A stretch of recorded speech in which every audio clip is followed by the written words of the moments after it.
Okay, hi everyone. Thanks so much for joining us this evening. My name is Rebecca and I'm the curator at arebyte Gallery. For those who don't know arebyte, we're a London-based arts organisation and we support the development of artists working across digital and emerging art forms, all at the intersection of new technologies and contemporary culture. We have on-site programs as well as an online program, educational activities and experimental events and exhibitions that aim to broaden what we mean by the digital. I'm really excited. Tonight, I'm joined by Danielle Brathwaite-Shirley, who is our current exhibiting artist, and Dr. Bo Ruberg, who's an associate professor at the University of California, Irvine. This is the last of 3 live stream events on Twitch and YouTube that we're running in conjunction with Danielle's show. That's still on at arebyte and it's called She Keeps Me Damn Alive. If you want to watch the other conversations we had with Gabrielle de la Puente from the White Pube and Cade Dime from the New Design Congress, then check out arebyte on screen soon, where we'll be putting them up for you to revisit. Topics of those included interaction innovations, game criticism and theory, the history of gaming, cutscenes, glitches, and everything in between. But in this event, Danielle and Bo will talk through queer gaming practices via Bo's research on queer game studies, how LGBTQI plus game makers are reimagining the medium of video games, and also the future and politics of these games for artists and gamers alike. It's going to be a really interesting conversation. I can't wait for you guys to get stuck in, but just by way of introduction, Danielle Brathwaite-Shirley is an artist living in Berlin. She creates work that seeks to archive the Black trans experience, and she uses technology to imagine our lives in environments that center our bodies, those living, those that have passed, and those that have been forgotten. Dr. Bo Ruberg is an associate professor in the Department of Film and Media Studies and an affiliate faculty member in the Department of Informatics at the University of California, Irvine, where they co-run the Critical Approaches to Technology and the Social Research Lab. Dr. Bo Ruberg's research explores gender and sexuality in digital media and digital cultures with a focus on queerness and video games. They are the author of 3 monographs, which I'm excited to read. Sex Dolls at Sea, Imagined Histories of Sexual Technologies, which is forthcoming this year. The Queer Games Avant-Garde, How LGBTQ Game Makers Are Reimagining the Medium of Video Games, and Video Games Have Always Been Queer. Bo is also the co-founder of the annual Queerness and Games Conference. As I said, this event is part of Danielle's exhibition at arebyte Gallery currently, and it's now been extended to run until the 5th of March. So please do come and check it out if you're in London. For now, I just want to thank Mark Blazel for helping us stream this tonight. And I'm going to hand over to Danielle and Bo to begin the conversation. As always, if you've got any questions, please do drop them in the chat. I'll be checking it throughout. You can also DM me on Instagram at arebyte. But for now, I'll leave you with Bo and Danielle. Amazing. I'm just checking, you can hear me, right? Yeah. Perfect. So hi Bo, so lovely to be with you and be speaking with you, and just kind of as a short introductory question before we can kind of dive in. I wanted to ask you when the term queerness and gaming came together for you, because for me queerness and gaming weren't integrally linked until much later on, because I always used to feel that I was putting queerness in games rather than the games putting out queerness. And it wasn't until I think I saw Sonic Fox be such an amazing player and come out proudly as like trans and a furry. And then Games Done Quick, when I saw a lesbian, I think the first lesbian trans kiss I've ever seen in media, live. And so I was just wondering where for you that kind of crossed. Yeah, it's a great question. And also, hi, it's great to be talking to you. Yeah, I think for me, it's been different. I think it's been a kind of longstanding connection. So my work kind of went in this direction officially, gosh, like about 10 years ago, 2012, when I found a community around me of academics, but also game designers who were really invested in, their own queerness and also games, and bringing those things together. So that's how we started this conference that's called the Queerness in Games Conference. It started in Berkeley in Northern California, and now it's in Montreal. So that just kind of changed my life, because it made me realize that other people besides me were really invested in the idea that games can be queer and that we can express ourselves as queer people through them.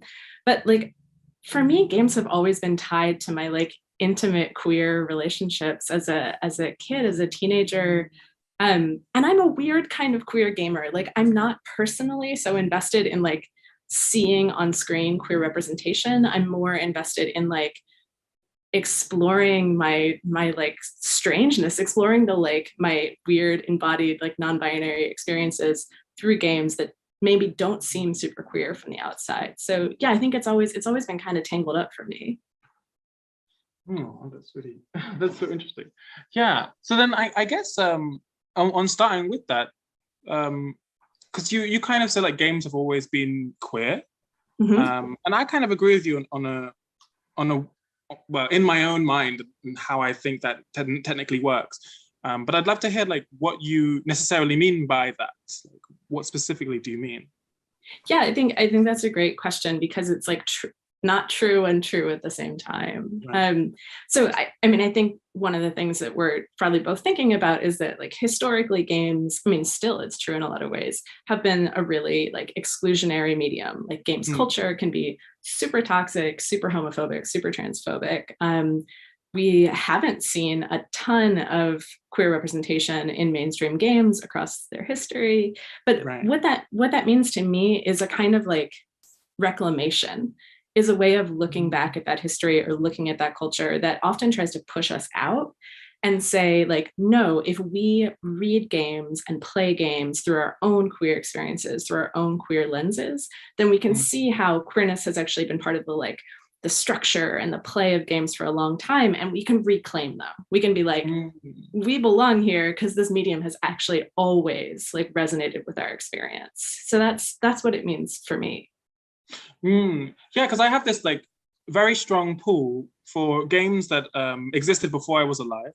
Yeah. And often I feel that those engines have been underutilized because they don't represent us. Because like you, I see games as a place to be represented, like a place to feel like you can exist within these worlds. And the only thing that has stopped them from doing that were the small development teams that made them, not the engine itself, and not the code, and not the foundation the game was built on. So, because I remember finding out about Muriel Chamis's game, Malawi, which I think was made in the same year Super Mario came out on the NES, which I think was 1987. I might get it wrong.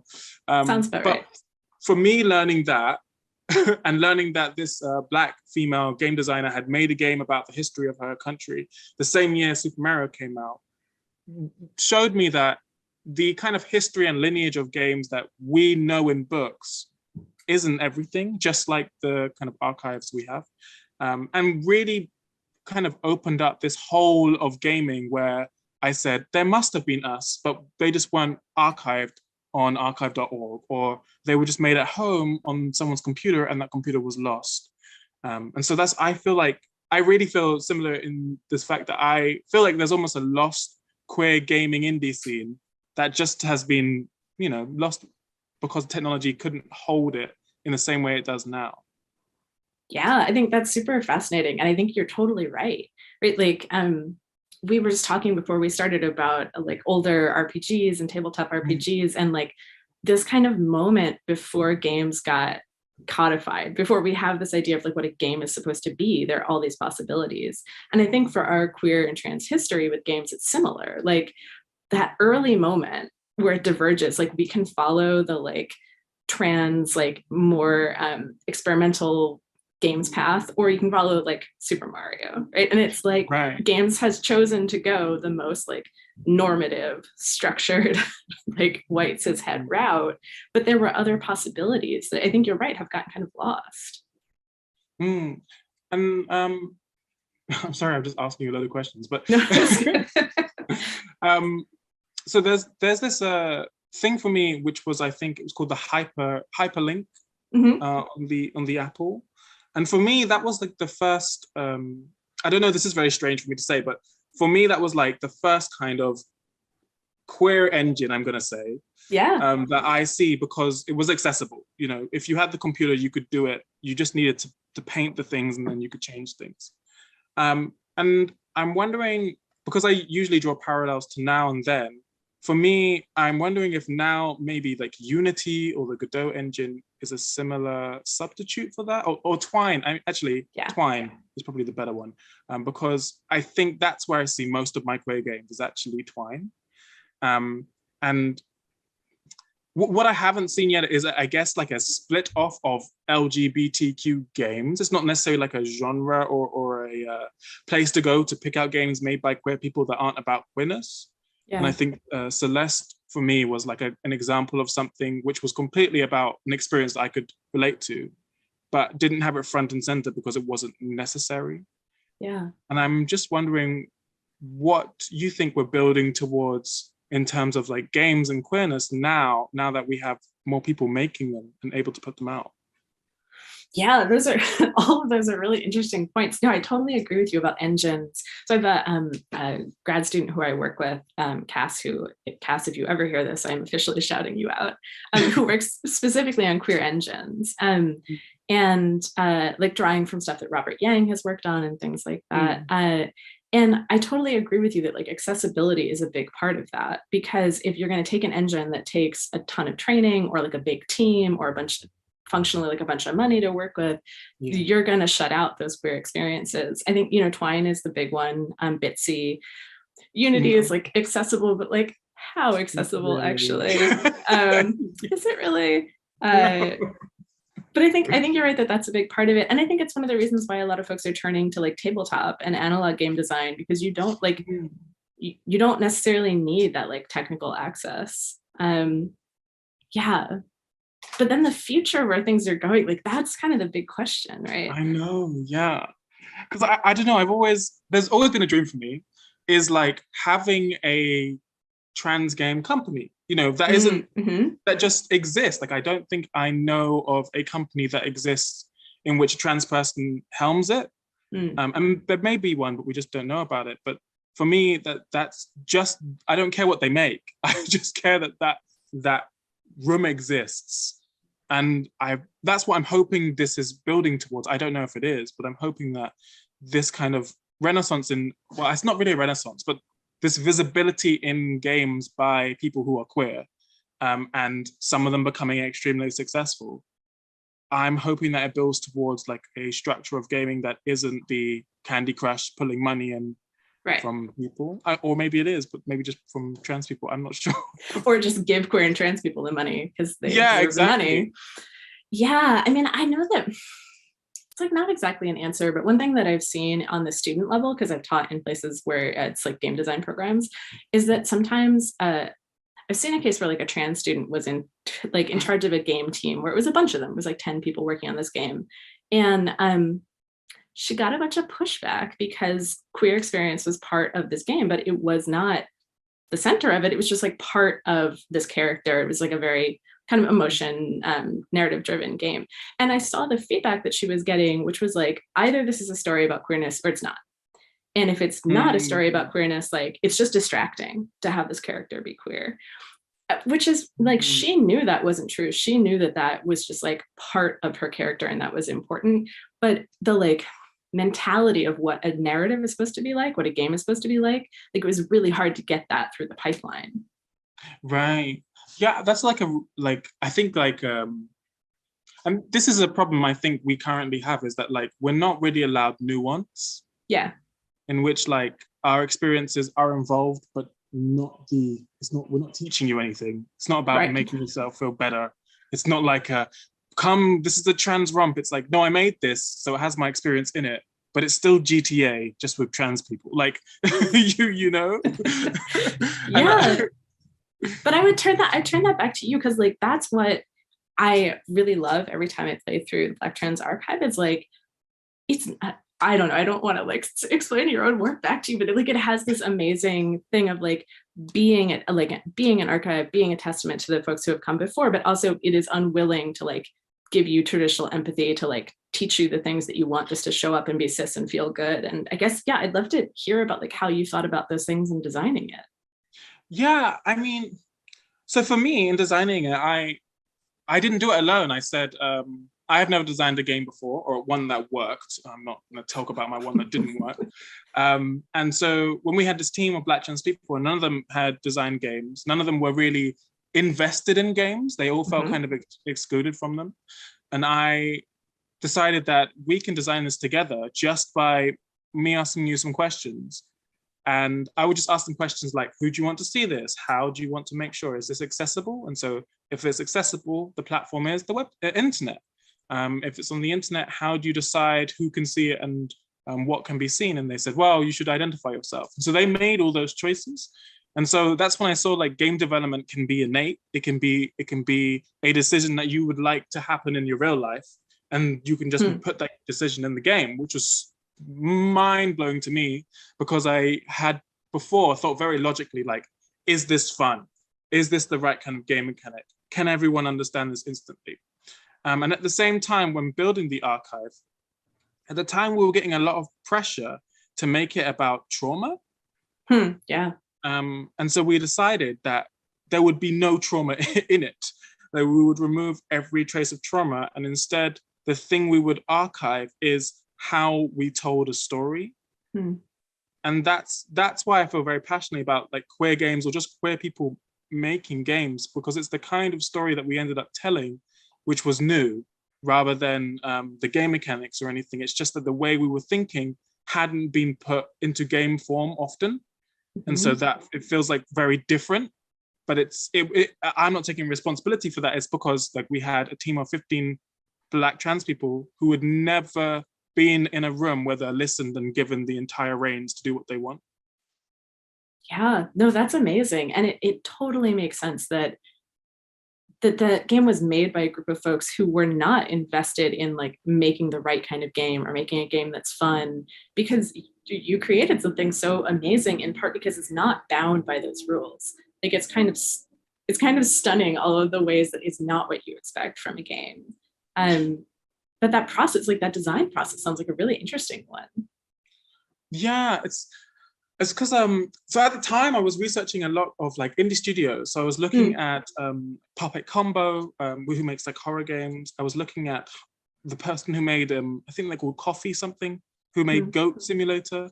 And just kind of trying to see what kind of studio would work, because I was thinking, do I need an animator? How would this work?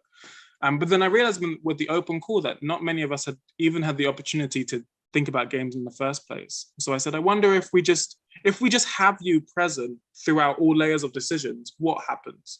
And it turns out that a game gets made every time. It doesn't matter if the driver's there, the game gets made. And that's kind of why I think I have a great fondness for these older games, is because they also didn't know what they were doing. But like the passion was there enough that something was finished. And so I feel like they almost have way more queer structures than like an indie game studio that I'm looking at now, just because there's such a, I guess, history you can follow, and they didn't have that in the past. Yeah, and I mean, a lot of indie has its own problems. Like indie studios often then end up with like some cis dude like in charge who's like the artist who's supposed to lead the vision. Like I don't really know of a lot of projects that operate with 15 people where those creative decisions are like together. And it seems like that really like speaks to a spirit of like Black trans community and like being able to hear all those different people's perspectives. Yeah, it's weird because when I was younger and I imagined gaming communities, gaming companies, for some reason I just thought everything was a collaborative decision. Not. I know. And it wasn't until like I was watching like I think a documentary about how Hideo Kojima directs his games. And I was like, there's one director? Like, what do you mean? You know, I thought people would just be like in a room throwing things around, much more like the demo scene or much more like a game jam than it actually is. And realizing that usually there's like 3 people with a vision and they're like, follow the vision. If you don't follow the vision, you're gone. You're like, and so when we build the games, I'm really trying to do this, like, there's no pyramid. It's just like, you can make a decision wherever you are, it doesn't matter. And we have to like really listen to it. Yeah, no, I think you're totally right. And it's like 3 people making a decision, but then as the company gets bigger, it's like, and then there's an executive telling you, like, changing the decision. It's like, becomes about money. Shareholders that are like, how much money did you make? Yeah, totally. No, it's very messed up. Are you going to keep making games with that process and with that group going forward? Yeah, so every time it's a different group. So essentially, I don't pick the engine and the kind of game we make before I meet the people. So usually what we do is we meet together, and depending on how we're feeling, we would like maybe look at different engines or look at a few games, or I would put some games in their hands and I would see which ones they're most vibing with. And I'd say like, oh, so I made this gun game at arebyte because I was testing the most accessible controllers for the people I knew. And it turned out to be a gun. That's fascinating. I was like, that's wild. That's really wild that most of you who couldn't play, Mario Party, couldn't even play Mario Kart, you can shoot the screen and you're doing better than us who've played this game before. And so I was like, what happens if we build a game which you're the center of that has a gun as the controller? How do we fit a story and narrative in there that doesn't harm you? And that's kind of the genesis of this whole show. That is really fascinating, because there's this history, right, in games of using guns as controllers, but it's always, I mean, like you would expect, it's always for super violent stuff. Exactly. Yeah. It's really interesting. Yeah. Sorry, go on. Go ahead. No, go ahead. No. Oh, I was going to ask you a different question, which is related to the show, which is just like, how has the show been going? Like, how have folks been interacting with your work in the gallery? Yeah, it's really interesting because I think having a gun there makes them very excited, which is what we planned for. Interesting. And the game is, so basically the first thing you do, you pick up the gun, it says shoot to start, you shoot, and the game basically berates you for being excited to shoot things with a gun, and questions if you would even be able to make the right decisions if you were to protect someone with a gun. And then it says, I task you to protect Black trans people with this gun. And then it doesn't tell you who's Black and trans, and everyone looks like a monster. And then it just puts you in the world, and then you fail. And the main point about that is there is this other work, which is this demon baby, I call them, holding a bunch of tablets. And you can read the character descriptions from there to understand who this person is and if you should shoot them or not. And so only by that do you learn how to get a good ending in the game. And I kind of did that because I was looking at old DOS boxes and how their manuals used to be gospel.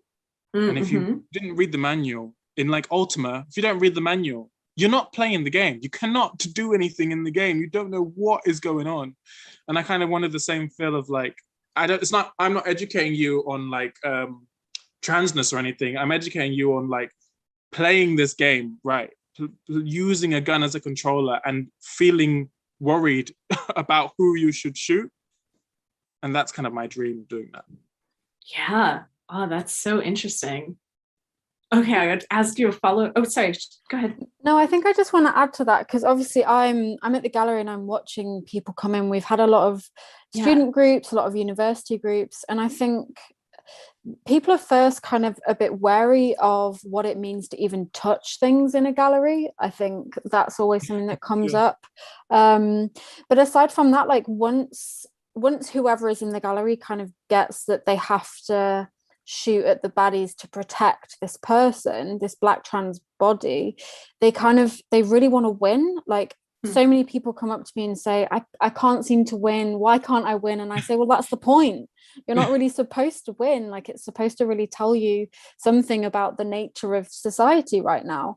And I think that's really interesting when thinking about, Bo, what you talk about with goal-oriented and non-goal-oriented games, right? And the power structures within those. Because if we look at Danielle's game for the show at arebyte, it's incredibly goal-oriented. You're supposed to protect the Black trans body and Black trans lives. And ultimately Danielle, you're protecting Danielle, but I'm thinking about like, is that as powerful, or is that more powerful as a non-goal oriented game where you can kind of, you have to figure stuff out for yourself? Yeah, I mean, I think the answer I would give is like, all of those things can be powerful. It like, it kind of depends on how they're used. So it sounds like this project, just from what you folks are describing, like, is goal oriented, but is specifically trying to get people to question the idea of reaching those goals, like to see how hard those goals can be, or maybe how impossible. And that using games, which are a medium where people expect, like, especially if you have student groups in, like, they expect to be able to pick it up, figure out the rules, and win it. And it sounds like one of the things that is happening in that project is to like take that assumption and use it as a way to show them something that questions like what they think about society and themselves in it and Black trans experience. So like, yeah, I mean, I think there's a lot to games that are more open and are not as rule-based, but it's just kind of how you use them. And it sounds like this is a project that's really like leveraging that, the idea of goals in a really productive way. That's just my guess. I mean, I also like open-ended things give you a lot of space for exploration, for like individual queer expression. But I have to say, like, I often really love playing games that have rules and goals and just like not doing, I'm trying not to curse, like just not doing them, and taking a space that's supposed to be about achieving something and just exploring it, or like losing on purpose and figuring out the like weird boundaries of the game. So I think there's also space to like play in an open way in a world that wants you to achieve something. Like the Stanley Parable makes me think about that like a lot, where a game begins to move with your actions rather than your actions like progress in the game. I always find it super amazing how sometimes games make you like pause your actions and say like, what's actually going on here? Because when I was younger, I used to play a lot of Call of Duty and I would never question shooting anyone. And then I played Metal Gear Solid 2 and I didn't kill anyone for, I think, almost 3/4 of the game. Then I shot someone and I paused it and put the controller down and said, what the hell? Why? Why did I do that? Like, I didn't have to do that. And I think games, I don't know, I feel like I have an amazing ability to make you question the choices you're actually making and make you think about right or wrong or murky, basically. Like in, what's it called? The Walking Dead, the Telltale's Walking Dead. Oh, it's my favorite game of all time, or series of games. It's the first game that I've played which my decisions have carried over to the next game. And I felt bad the entire time. And it's made me care actually so much about the decisions you make. Like I feel very strongly about that. I feel very strongly about how much power games have to make you care about the decisions you actually making in life, but how little often they do that. Yeah, no, I think you're exactly right. There's so many times that we play things and we play them the way that they're supposed to be played. Because we know, like, if you've picked up games before, there's like, you're supposed to shoot things, you're supposed to strive for the certain kind of like ending or goals or whatever. And it's hard to stop and question those things. And I think what I see in a lot of indie games made by queer and trans folks is like, often those are the spaces where people are encouraging us to stop and be like, why are we doing this? But one of the things that I think is really exciting about the work that you're describing is like, it seems to be not just about like questioning what we're doing in games, but also questioning what we're doing or what we can do in real life too, like outside of games. Yeah, then can I ask you a question? Do you think games is like a limiting term for games? Yeah, totally. Right. It's like useful and horrible at the same time. It gets used to control the boundaries of what can be made, because people on the internet just literally will be furious if you have something that doesn't have like skill, like doesn't need skill, doesn't have a win state, and you call it a game. Like, trolls will literally come and be like, screw you, that is not a game. And like, that's not productive in any way. But then I think people end up kind of fighting for like, no, my thing is a game. But I don't know, maybe we should just like throw it. I'd like, as a kind of like new media artist, how do you feel about it? Like, do you want your work to be a game? It's strange because I feel like games have like a wider remit than they currently are getting to do. And I call them games, I call them archives because that lets me take up that space in those areas.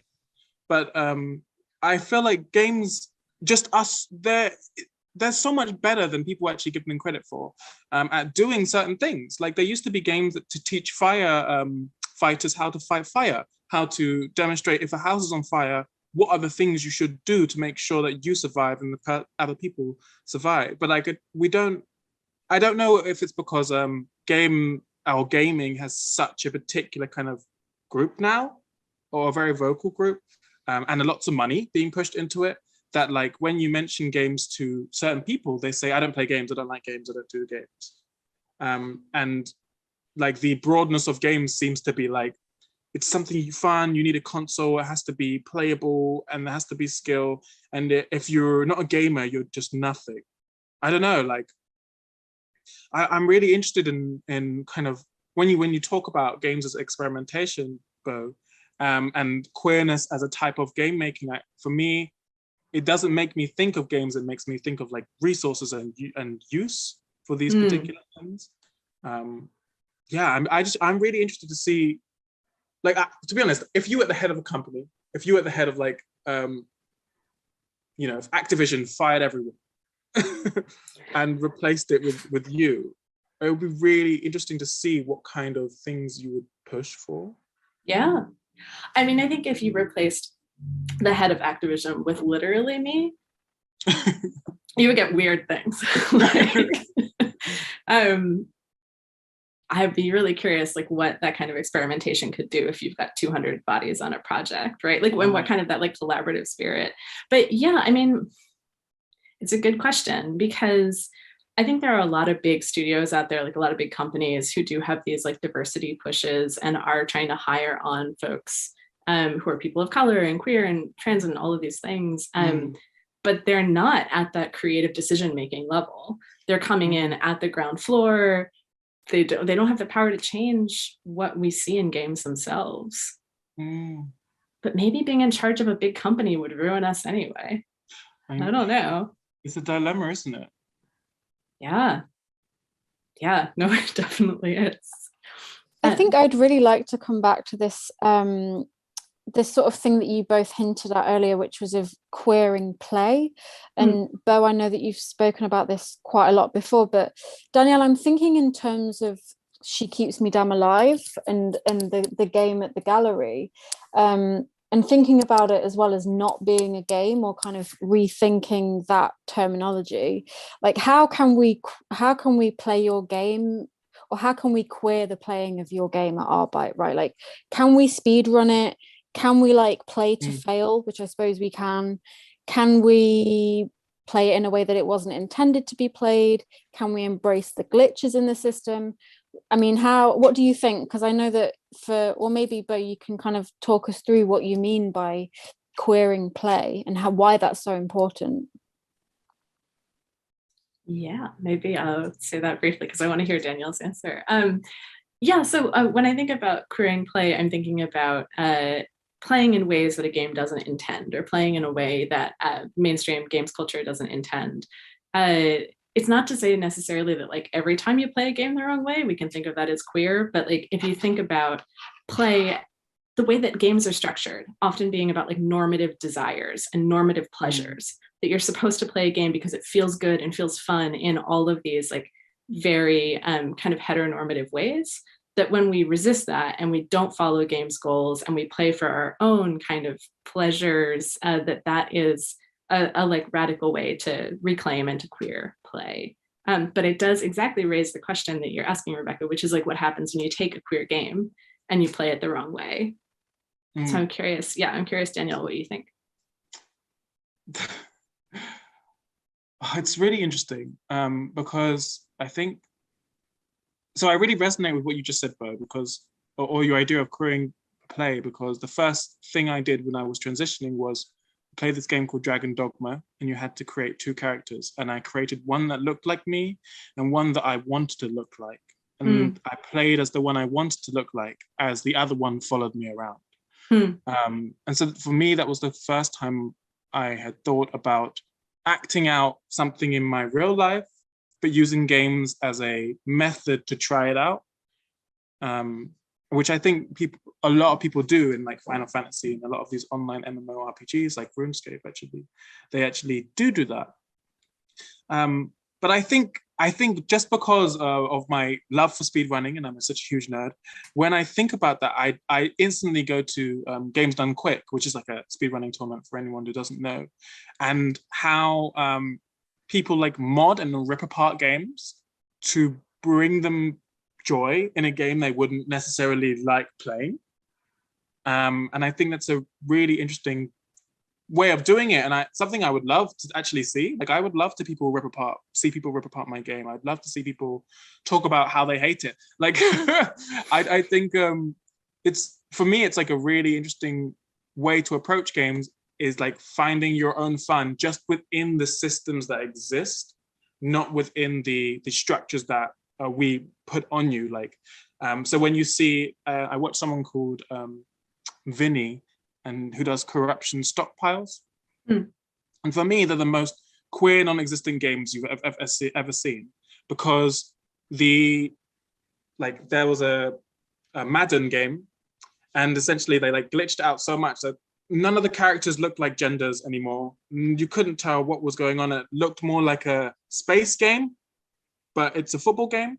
And so for me, when I think about that, I think about that's how I'm thinking about querying this kind of play, in which it's like saying, this image does not represent me, so I'm going to morph it so it does, and now I will play whatever is on the table. But it's also small things like naming your Pokemon your chosen family. So apologies, it's not like a strict point. I didn't really say anything good there, but yeah, I just think it's a hard one for me, because I think it's something that I need to see more of. Like, I don't see people ripping apart queer games as often. And I don't see the queering of queer games. It's often usually the queering of a game that doesn't represent you, but you love the game so much that you would rather mod it to make yourself feel involved than actually have a game that involves you in the first place. And so I think there's like a strange, I don't know, maybe lack of community around queer games in themselves, even though we do support them. I feel like we don't tear them apart as much because we're worried about doing that. Yeah, I think that's a really good point. That there's almost like a respect that we have. Like, I think that people from outside queer gaming communities and folks who are straight and cis, like, have an approach to queer games that's like, they touch them lightly, like they're just supposed to, they feel like they're good allies if they just like play them and take them in and learn. And then I think queer folks like will often engage with them more deeply, like on, they connect on a deeper level, or they're like want to reach out and collaborate. But I think you're right, we're not tearing them apart. We're like still very respectful to each other. But maybe that respect doesn't just mean like being gentle and calm with something. Like, maybe, like you're saying, like maybe a deep engagement is like tearing something apart and making it your own. I hadn't thought about that. That's really interesting. Can I ask, how do you approach researching queering play? Yeah, that's a really good question. So how do I say this without being boring about academic methods? So there are different people that approach it differently. So like, I should say that, I do this stuff. It's one of the main things I do, but also there are lots of other scholars who do this, what we call queer game studies, a lot of grad students. So definitely not just me, but some folks like to actually go and interview players, like talk to queer players and see how they feel about their experiences. Some people like to go observe people while they're playing, online or in like convention spaces. I have this very like humanistic impulse to like sit in a room and think about things. So I'm often like thinking a little bit more conceptually, or a little bit more like drawing from my own experience, or I'm talking to designers. So like that's why I'm like, how do people interact with your game in a gallery, right? Because I want to hear about designers' own perception of how players play. That's so interesting. Because there are lots of ways. Yeah, because I feel like so my approach to designing games has been similar to like watch people play. And I learned so much. You'll know me because I always stick a game in front of someone that's like, oh God's sake, and then I just watch how they like either can't get it or do get it instantly, or have fun or don't have fun. And I often like those are like my telltale signs to be like, this game is doing something that it doesn't say on the tin, but somewhere baked in there is something that's connecting with the people that I care about, and I want to distill whatever that is.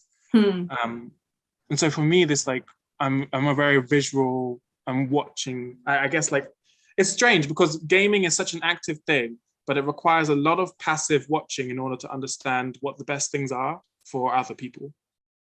And I think it's a really weird. It's a really cool approach. Like, I think what often happens is designers make something and then they play test it. Like there is a lot of watching people play your work, but it's like you start from making your own thing, then you play test it, you see what's working, and you iterate. But that's really interesting to start instead with like giving someone an existing game, giving it to the people you care about and the people you actually want to reach, and then seeing what clicks with them, and then kind of designing based off of that or like inspired by that. I teach game design sometimes too, so I'm like, would be a really interesting way to structure it. And Danielle, do you think you might change the game at arebyte, or any game that you've had in a gallery, based on feedback you've had from either the interns, the invigilators, the curators, the visitors? Does it ever kind of come back to you in a way that is made appropriate for you to then iterate the game, or is it more of an artwork and it's finished? Is it that kind of thing for you? So for me, so the way I think about these, it's so weird because I call them like artwork and archive, all these things, and I never think of them as finished, and I always think of them as needing DLC or patches. And so the first work I made, Black Trans Archive, I'm actually doing a free update DLC to include Black trans people in Australia. And something that I love that games do is that they remaster older games to make them playable in today's generation, and also to make them not die. And so that's kind of approach I'm taking to like artwork or like, this is why I find it very difficult to call them what they're called, because I want to remaster every single one I've made in 20 years and make sure that like I go to all the people who are in it, who are still alive, and say like, okay, what's changed? How can I update this to make this fit you now? And how can we make sure this fits the way people are playing now? And I think this is like for me, thinking about art that way is just so freeing, because it stops it from being this cold thing that lives in a closet and only has value if someone buys it from you.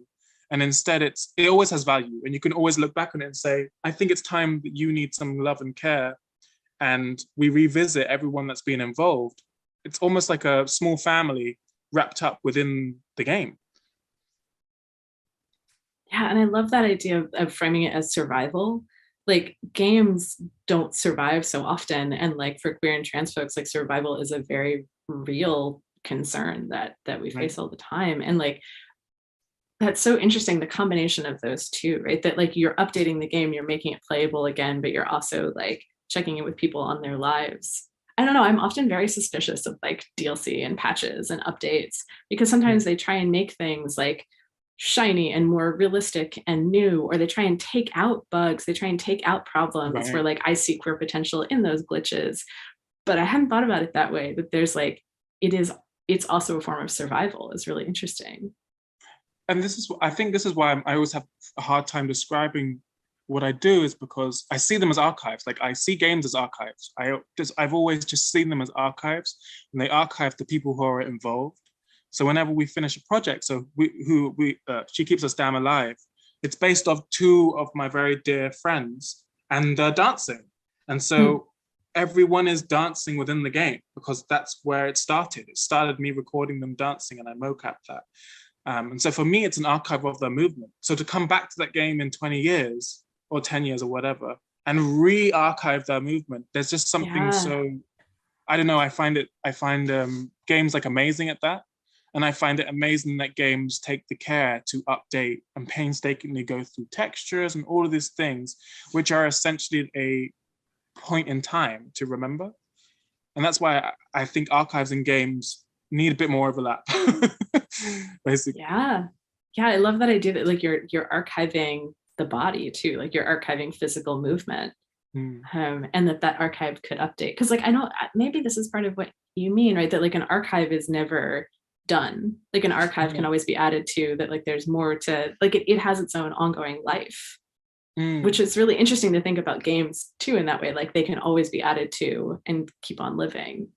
Right. And which is why I think remastering is so interesting in terms of thinking about archives, is because archives don't remaster. They like take something and they say, wow, thank goodness we got this.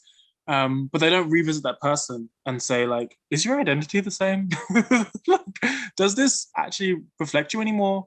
They're just kind of like one and done sometimes. And so I think it's really interesting to bring the two into question together, especially now we have such conversations around storing digital data, and now NFTs and all that nonsense, and everything that's happening with that, and queer people. I've had a lot of conversations about queer people and NFTs, which is and as well queer people in the metaverse, because a lot of my friends who make money make it online in games that weren't meant to make money for them, like Second Life and RuneScape and some hacker friends I got.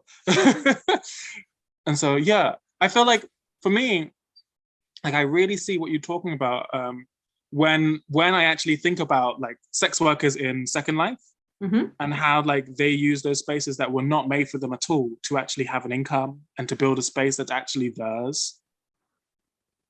Yeah, no, I think that's a super, sex workers in Second Life is a whole other thing that like I wish we could delve into. Yeah. But yes, I won't even start. But good, yes, 100% good for them for using that space and getting money for their work through that space. I just have Rekha, is it okay to keep talking, or are we about out of time? Yeah, of course. Yeah, we can go for another 5 minutes. I have one question so far waiting, so but do continue. Got it. Okay, I'm trying to think if I have a question there. I mean, I guess maybe what I would ask is just like, what do you see? Like we were talking about queer play, but like, what do you see in terms of queer folks taking up digital spaces and making them theirs? Like, do you feel like that is a thing that you see happening a lot? Like I think about like NFTs and metaverse, and I'm just like, I want to roll my eyes so intensely, but like maybe there is this potential for like queer reclamation of those things. Yeah. So I've seen like I've got a lot of like friends who are in the nitty gritty. I love the nitty gritty. And NFTs are a super interesting one. I also roll my eyes because it's like, again, this conversation, but the things that my friends are doing, and I can't pretend to understand them, to be honest, are really interesting and really fascinating, of building small empires to essentially fund themselves, and not, like, some of my friends don't need gallery representation anymore and don't need to work a job anymore, and now are funding other artists to make art. Like we've never had that opportunity before. So it's really strange that some of us are doing that. And as well as like this metaverse thing. I hate that we're having the conversation about the metaverse now when it's been existing for such a long time. But the way I've understood the metaverse or anything like that is like how we used to make money back in the day, like scamming people on RuneScape. Or like getting people to drop their loots, or even worse is like finding out friends' passwords and then stealing their account and selling the account, and which is bad. It's very bad.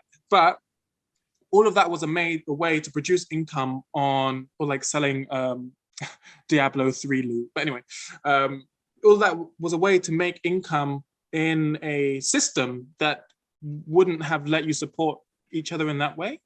And so that's the kind of way I think about these technologies in like potential jobs. And so whenever something new is happening, although I roll my eyes, I do think when it's early, it can support queer people.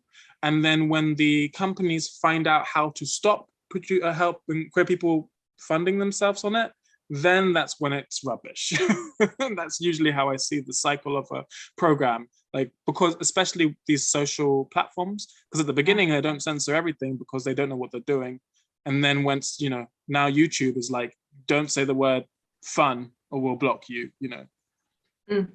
Yeah, no, that's super interesting. The idea that like early on, there's still the space to figure out how to make money, it's not even getting around a system because the system isn't established yet. Exactly. But then as those rules are in place, as like the people in charge know what they're looking for, then that stops being possible.